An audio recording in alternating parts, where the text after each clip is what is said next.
So, you caught your kid watching porn, what do you do?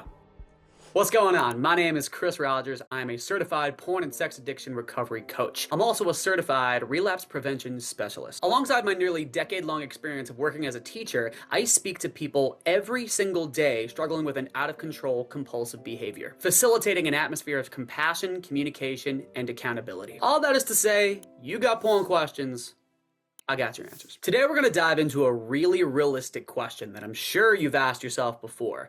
Is this just a phase, or is this something serious? This is a really important question, because the truth is, for some young people, exposure to pornography might seem like a phase or something that they'll eventually grow out of. But for many others, especially in today's digital world, it can become something much more serious, something that affects their mental health, their self-esteem, relationships, motivation, and even brain development. Because the internet gives young people 24/7 access to content that is not just more explicit, but more extreme oftentimes than really ever before. What starts off as innocent curiosity can quickly become a compulsive behavior that they don't know how to control or talk about. Just to give you an idea, there was a study done in December of 2024 that found that 1 in 5 kids in the US between the ages of 10 to 12 will stumble onto pornography unintentionally. And again, I speak to people every day who never once intended to fall into this pattern, but unfortunately now feel trapped in that pattern, that cycle of shame, secrecy,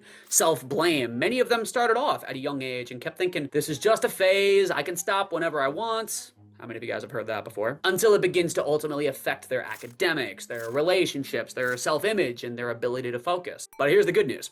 This does not have to be a life sentence. With the right kind of support, young people can absolutely rewire their habits, build emotional resistance, and learn how to manage their impulses in a healthy, empowered way. What I've lived through myself is a proven path that goes beyond simply just quitting porn. What we're going to focus on is building that identity, that purpose, and self-control. These are life skills that, especially during the critical age of adolescence when habits, values, and self-image are still forming. So while it might look like a phase on the surface, the impact of pornography, when left unaddressed, can have those long-term consequences.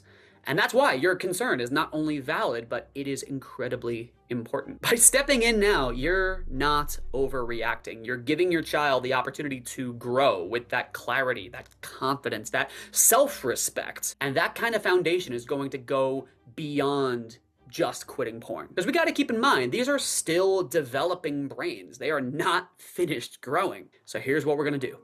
I'm here to walk them through that process, and I'm here to support you as well in any way I can. One last thing to consider. They're not bad and they're not broken.